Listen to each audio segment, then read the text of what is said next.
Ok, et ben bonjour, on va se faire un nouveau stream ce soir et avec un petit truc que je observe régulièrement et qu'on doit faire en fait à chaque fois qu'on fait un nouvel objet. Et ben ça consiste à tuner l'antenne. En fait, le truc c'est adapter l'antenne de l'objet sur lequel on travaille à l'environnement autour duquel elle est, donc finalement les piles, le boîtier, ainsi de suite. Et bien sûr, en fonction des parties métalliques, ou ici j'ai une grosse antenne, par exemple GPS sur cet objet, bah, ça va avoir un impact sur la réponse de mon antenne ici, qui émet ici en Sigfox ou en LoRa. Et donc il faut trouver le bon accordage de façon à ce que bah, toute la piste avec l'antenne soit bien sur une impédance de 50 ohms, de façon à ce qu'on ne perde pas de puissance au moment où on a l'émission radio. Voilà. Donc ça, c'est assez critique quand on fait de l'IoT. Quand on prend une board toute faite avec une antenne et qu'on la met dans une boîte, ben, en faisant ça, obligatoirement, on va dégrader en fait sa performance radio si elle a été tunée pour fonctionner dans le vide. Voilà. Donc ça, c'est un truc assez critique qu'il faut faire. On peut gagner 10 dB de puissance, hein, voire des fois même plus, sur un truc comme ça. Donc c'est pas du tout anodin. Et donc, bah, une fois qu'on a designé, il faut faire ça. Donc là, vous voyez, pour faire ça, en fait, j'ai ma board. D'habitude, ma board, ouais, j'en ai une là. Voilà, ma board, quand elle est finie, elle ressemble à ça. Donc là, j'ai mon chip radio, hein, c'est un chip qui peut faire du Sigfox et du LoRa, Murata. Voilà, ça c'est un tracker GPS. Donc j'ai ma board radio, ma board complète avec tout mon chip, mais c'est pas ça que je vais pouvoir tester. Il faut que je teste quelque chose qui soit le plus proche possible de cette carte-là, mais sans avoir le chip qui émet la radio dessus. Donc vous voyez, j'ai une board comme ça où j'ai reproduit bah, les grosses pièces qui peuvent me gêner, à savoir le GPS. Voilà, quelques composants. Là, il se trouve que c'est une board qui avait merdé, donc j'ai plein de composants dessus. Mais il me manque le composant radio. Et à la place, eh ben, j'ai mis un petit connecteur ici UFL qui va me permettre derrière de pouvoir venir connecter mon appareil de mesure qui va permettre de faire ce réglage. Voilà. Ça, c'est assez important. Là, la soudure à ce niveau-là, elle est assez critique parce que finalement, le fait d'ajouter le fil pour faire la mesure, bah, ça peut impacter le résultat de la mesure et donc faire qu'on fasse un tuning qui est faux. Donc ça, c'est assez critique. Là, j'ai fait de mon mieux. C'est pas toujours facile de faire propre hein, parce que ça n'a pas été conçu pour. Ce qui est top, en fait, souvent, c'est dans le design, quand on a la place, dans le design de sa carte, en fait, d'intégrer le connecteur dans le design de façon à ce que bah, on puisse le faire. Voilà. Puis ce connecteur, alors, il y a des connecteurs bien foutus. On va dire quand on vient les souder et quand on vient poser un fil dessus, ils viennent en coupure. Et puis quand on n'a pas de fil dessus ou quand le connecteur est pas là, dans ce cas-là, eh ben, c'est transparent et la connexion se fait. Voilà. Donc ça, c'est top de mettre ça sur les cartes. Mais bon, moi, j'en ai pas et j'ai pas designé comme ça. Donc, du coup, j'ai soudé mon composant, mon petit connecteur ici. Voilà. Donc, ce connecteur, il va me permettre d'aller relier tout ça sur un appareil qui s'appelle un VNA. Voilà, un Vector Network Analyzer, qui va permettre de mesurer la réponse de l'antenne, enfin la réponse du circuit en fait, de la piste et de l'antenne, en fonction de la fréquence d'entrée. Donc on va tester ça sur la plage de fréquence qui nous intéresse, ici le 868. Ce VNA, on va falloir qu'on le calibre pour commencer. Et pour ça, je l'ai laissé chauffer un petit moment parce que ça monte un peu en température et donc il vaut mieux les calibrer en température. Pour faire la calibration, calibrage, ouais, bon, pour calibrer le truc, il va falloir le connecter avec un circuit ouvert, un circuit fermé et un circuit qui est lui-même calibré à 50 ohms. Et le point qui pour moi est assez important, c'est de bien faire ça avec le plus possible du câble. Donc vous voyez comme je vais aller connecter à ma carte ici un petit connecteur GI UFL. Bah ici j'ai un câble qui se termine par un UFL, donc à la fin je vais venir connecter ça. Mais pour faire mon calibrage, je vais bien utiliser le maximum de ce câble. Je ne vais pas le faire directement à la sortie, c'est pas du tout une bonne idée, parce qu'en fait sinon je ne prendrai pas en compte tout ce qu'il y a ici, entre autres le délai qui va être généré par la longueur du câble, qui ici vous voyez est quand même assez long. Donc ça c'est un truc important qu'il faut bien savoir. Et du coup derrière, bah, pour faire mon calibrage, j'utilise une plaque comme ça se trouve facilement sur AliExpress, qui a plein de choses dedans, hein, ça permet de faire du bricolage radio, mais surtout qui a bah, les trois choses qui m'intéressent ici pour calibrer, à savoir un circuit fermé, donc un court-circuit, un circuit ouvert, et puis un circuit en charge 50 ohms avec le connecteur qui va bien, qui est le même, donc ce qui fait que je vais pouvoir venir le connecter. Voilà. Donc, ce Tiny VNA là, donc vous retrouvez des articles hein, sur mon blog qui expliquent un peu plus en détail comment fonctionne cet outil, où le trouver, ainsi de suite. Cet outil, il vient avec une application, donc je vais passer hop, en partage d'écran. Donc l'outil vient avec une application qui est assez basique et qui permet d'afficher les données. Et donc on va commencer par faire un étalonnage. Voilà, et donc je vais faire un étalonnage, pardon, je fais n'importe quoi. Ça, c'est l'étalonnage fréquence. Hop, un étalonnage. Hop, voilà. Et donc cet étalonnage, comme j'ai dit, bah, il se passe en 3 étapes. La première, c'est l'étalonnage ouvert. Donc je vais venir me connecter sur ma carte sur Short, pardon, sur Open. Hop, puisqu'on est en ouvert. Je vais essayer de me connecter proprement. Ce serait pas mal. Voilà. Donc en Open, et ensuite je vais pouvoir lancer cet étalonnage. Donc là, alors zut, je ne l'ai pas fait comme je voulais le faire. Il y a plusieurs modes. Ceci, je vais le faire comme ça. Il y a plusieurs modes pour faire l'étalonnage. En gros, voilà, soit on fait sur l'ensemble du spectre avec un point tous les 1 kHz, ce qui peut le faire. Soit, ce que j'utilise moi souvent, c'est un mode dans lequel la plage qui m'intéresse, celle-ci, je vais faire, allez, hop, je vais switcher. Je vais faire un étalonnage plus précis sur cette plage de fréquence-là, de façon à ce que les données soient plus justes. Moi, ce qui m'intéresse, c'est de faire du 868 MHz ce soir, donc la plage 850-929 que j'ai choisie, c'est une plage sur laquelle je mets plus de précision. Là, en l'occurrence, je demande de faire 5000 mesures. Voilà. Donc, il va en faire un peu plus, ce sera plus précis, ce sera mieux pour la suite, mais c'est légèrement plus long. Voilà. Le temps qu'il fasse cet étalonnage, je peux vous parler un peu des différentes étapes. Donc une fois qu'on aura fait l'étalonnage, on va brancher le circuit au bout de l'appareil de mesure et on va faire un relevé de la réponse en fréquence de l'antenne grâce à ce système-là. Et ce qu'on va constater, c'est que il y a des fréquences sur lesquelles l'antenne elle va moins bien répondre, c'est-à-dire qu'il y aura de la perte, et puis des fréquences où elle va bien répondre, on aura moins de pertes. Le but, c'est d'avoir aucune perte. Et donc, pour arriver à faire ça, il va falloir qu'on rajoute un petit circuit entre l'émetteur et l'antenne. Donc, un petit circuit d'adaptation qui va permettre de ramener cette antenne sur du 50 ohms. Pour ça, on va utiliser, avant d'aller à la suite, je vais passer sur la deuxième étape de l'étalonnage. Donc, on va passer en mode short. Tac. Du coup, je lance le calibrage 0 ohm, qui correspond au short. Hop, c'est parti. Et donc, je reprends mon explication qui dit voilà, on va se rendre compte de la réponse en fréquence. Il va falloir déterminer un petit circuit d'adaptation. Et pour ça, je vais utiliser un outil un outil radio iTunes qui permet justement de déterminer ce circuit-là, de trouver le circuit le plus simple qui va répondre le mieux, et qui est plutôt pas mal parce qu'en plus on peut voir un peu ce qui se passe si on change les valeurs des composants, donc de comprendre l'impact en fait de l'inductance ou de la capacité qu'on va mettre sur le circuit, et du coup ça nous permet aussi de corriger parce que quand on va faire l'implémentation, on n'aura peut-être pas exactement le même résultat que celui qui était attendu. Donc, pour corriger ce problème, on va pouvoir de cette façon-là voir un peu dans quel sens il vaut mieux qu'on fasse bouger la valeur qu'on a mis pour améliorer ça. Donc là, le short est fait. Il me reste l'étalonnage sur la charge 50 ohms, donc, qui va se faire aussi. Et ensuite, on pourra y aller. Voilà. Donc cet outil va nous permettre d'identifier le circuit qu'on doit monter. Donc ça peut être une capa en parallèle, ça peut être une inductance en série, ça peut être différents montages ou un mix de capa, d'inductance, de résistance. Et du coup, ça va nous ramener notre impédance sur 50 ohms et donc nous éviter d'avoir une perte au niveau de l'émission du signal. Voilà.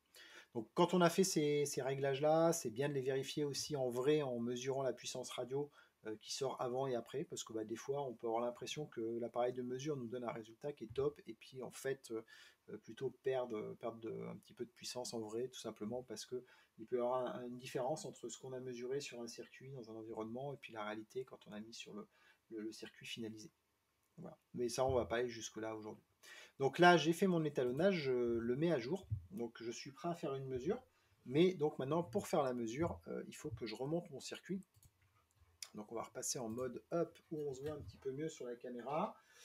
Donc là, mon but, ça va être d'avoir mon circuit qui soit le plus proche de son état final dans une boîte. Donc, je reprends ma boîte, il y a un petit trou qui permet de passer Voilà, être le plus proche aussi de ces départs pour que ce soit bien pris en compte. Alors là, sur mon circuit, j'ai une antenne qui est une plat. C'est une antenne que j'aime bien parce qu'elle est dans l'environnement. Donc, voilà,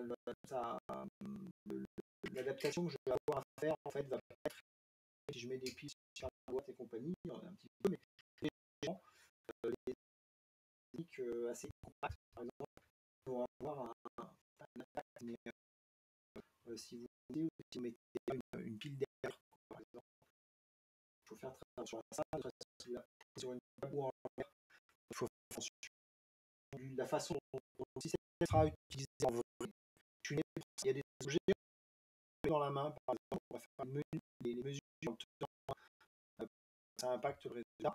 À l'inverse, si mon objet fait poser sur un objet sur une table, va aller en main parce que ça va avoir un impact sur la mesure. Donc on va essayer de mettre des techniques d'utilisation sur une table, ça correspond à peu près. Et puis ensuite, je vais faire une analyse. Donc, la plage de fréquence, je vais analyser sur 800-920 MHz. Et là, finalement, envoyer une émission radio sur ces plages-là et la réponse. Voilà. Là, on a la courbe de réponse système. Ensuite, c'est ce qui nous est le plus bas possible, donc le plus en bas, la mieux c'est. Et on voit qu'on est plutôt calé sur 180 MHz par rapport à des 68, c'est pas top. Alors, moi, j'aime bien regarder. Forcément, les RL et les WR sont deux choses qui sont à essayer, donc les courses. Mais ce qui m'intéresse, c'est le WR. En fait, il faut quelque chose qui soit. Si on est calé par on a de la perte, et là, typiquement, je l'ai connu, mais on est sur 2,56, d'accord, donc et bien, ça nous fait une perte plutôt pas mal du coup sur cette antenne, puisqu'il y a de 1 dB globalement, 56, mais une perte de 1 dB sur du 180 MHz. Donc moi, je vais regarder en 868, c'est cette fréquence-là qui m'intéresse. 100, 130, ce serait mieux, mais je ne vais pas la voir là. En soit 140, et donc sur cette fréquence-là, et ben, je vois ici mon W de 374, et on 14, et bien ça correspond à peu près, ouais, à peu près 2 dB, entre 1 et 2 dB. 2 dB, ça fait dans les 20-30% à peu près, donc 30% perdu de dB, donc le système a normalement 14, en réalité il va sortir 12 à cause de ce problème de. Donc c'est ici d'arranger de façon logique, en fait, soit plutôt à ce niveau-là. Donc pour ça, il faut que le résultat de cette mesure à un logiciel, pour utiliser là pour le bruit. Je vais repasser. En fait, j'ai fait plein de termes sans partager un écran. Hop, j'ai mis résultat là, de la courbe. J'espère que c'est à peu près visible sur la capture. Je vais l'agrandir un peu. Du coup, il n'y a pas de refresh, donc je le relance. Pardon, hop, on se le refait. Désolé pour la mauvaise synchro des écrans. Voilà, donc voilà le résultat qu'on a. Donc ici, on voit donc notre pic à 880 qui était le meilleur résultat de 57. Et là, je vais remonter sur 868. Hop, ça a bougé mes marqueurs en agrandissant la fenêtre. 868.1 qui est là, ici. Et donc, on retrouve le SWR à 3,97 sur cette mesure. Voilà, bon, il est un petit peu en dessous de 4. Globalement, le SWR. Donc, on est sur entre 12 et 13 dB de puissance par rapport aux 14 qui étaient prévus au départ. Voilà, si on fait le ratio. Donc ça, c'est nos données. Hop, le temps que mon Windows démarre pour lancer le deuxième outil. Ces données-là, on va les exporter. Donc je vais pouvoir faire un fichier exporté. Je vais exporter donc les paramètres S. Hop, voilà. Donc ça m'a créé un fichier qui va bien. Et ce fichier, je vais le récupérer pour l'importer de l'autre côté si mon Windows veut bien démarrer. Hein. C'est un Windows Donc ça démarre quand ça a envie et pas quand on en a besoin, c'est bien connu. Enfin, le temps que ça démarre, hop, je reswitch, mais cette fois j'essaierai de ne pas oublier de le faire dans l'autre sens. Ah, je me suis un peu perdu dans mes fenêtres parce que j'ai besoin, hop, voilà, de me trouver. Ah, ça y est, il s'est réveillé, enfin, je vais pouvoir me monter. Hop. Du coup, je vais aller chercher mon fichier.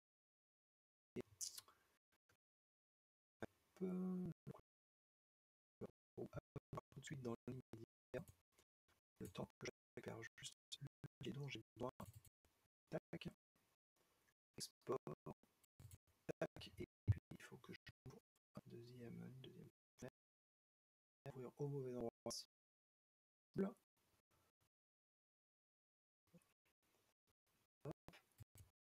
Ok, je suis prêt pour revenir en partage d'écran.